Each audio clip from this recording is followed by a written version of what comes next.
All right, today we're talking about the future of solar. But you know what? This isn't really about getting bigger panels or bigger batteries.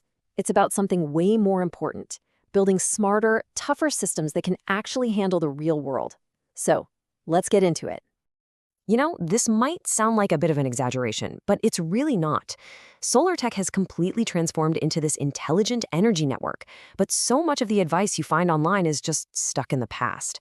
And that leaves some pretty dangerous gaps in what people understand. So, here's the most important idea we need to get our heads around. We have to shift our thinking. It's not about the individual parts anymore. It's all about how they work together as a whole system.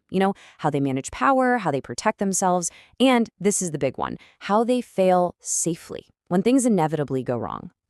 To really get where we're going, we first have to talk about the old way of thinking. So we're going to start by looking at this common and honestly dangerously incomplete way that solar is usually taught.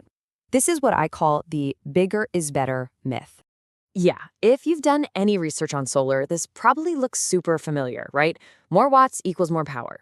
Simple comparisons of lead acid versus lithium. These little rules of thumb, like, oh, just add 20% to your load to size your inverter. And look, none of this is wrong exactly. It's just not the whole story. It's barely scratching the surface. And this is where everything changes. Because that simple view, it's not just incomplete, it totally misses the most critical safety risks.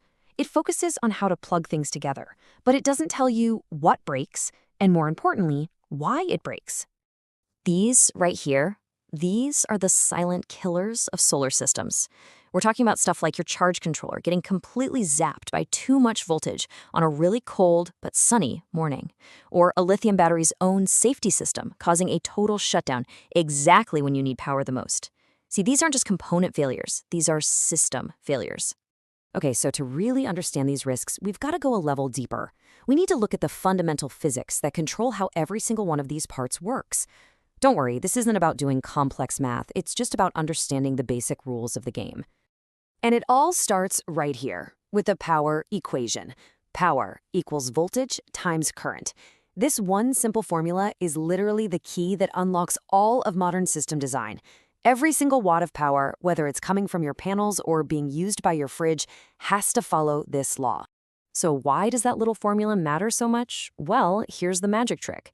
If you increase the voltage in your system, you can deliver the exact same amount of power with way less current. And less current means less heat building up in your wires, which means less wasted energy. It's why modern solar setups are all moving to higher and higher voltages. It's just flat out more efficient and a heck of a lot safer. Now, let's take that idea over to batteries. We're all moving away from old-school lead acid and into lithium, specifically live PO4. And the real game changer isn't just that they last longer or weigh less. It's the integrated brain, the Smart Battery Management System, or BMS, that's actively watching and protecting the battery cells every second of the day.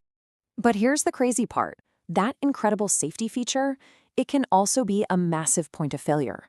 If your system pushes that battery too hard, the BMS is going to do its job and it will cut the power instantly to protect the cells.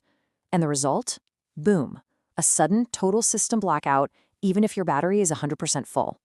The system as a whole wasn't designed for how the battery protects itself. This brings us right to the inverter, and we need to think about two very different kinds of work it has to do.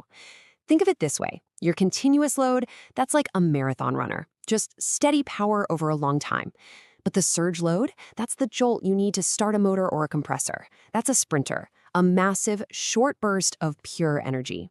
And honestly, this is one of the biggest reasons that systems fail. The inverter might be totally fine handling the marathon, but the moment that sprinter kicks in, it just can't deliver that peak surge. The system voltage crashes, and that can trigger the battery's smart BMS to shut everything down. So that brings us to the big question of this whole explainer, right? What is the real difference between a system that just looks good on paper and one that is genuinely tough and resilient out there in the real world? Well, the answer is all about designing for the real world. A truly resilient system isn't about who has the biggest or most expensive parts. No way. It's about correctly engineering how all those parts talk to each other, especially when they're under a ton of stress. These are the scenarios that really matter. It's about how the charge controller handles a sudden voltage spike from the panels. It's how the inverter and the battery work together during a huge power surge. It's making sure your cables can handle the full current on the hottest day of the year without becoming a fire hazard. You have to remember, every single component is constantly affecting every other component. And that really leads us to the most important takeaway of all. The systems that last, the ones you can truly actually depend on, they're not the ones built with the cheapest parts you could find. They are the ones that have been the most correctly and thoughtfully engineered from the ground up as a complete, integrated system. So if you take just one thing away from this whole thing, please let it be this. Don't design your system for a perfect sunny day with a light load. Design it for the absolute worst-case scenario. Design it for the coldest morning, the hottest afternoon, and the biggest power surge you could ever imagine. That, right there, is the difference between a system that just works and a system that actually lasts.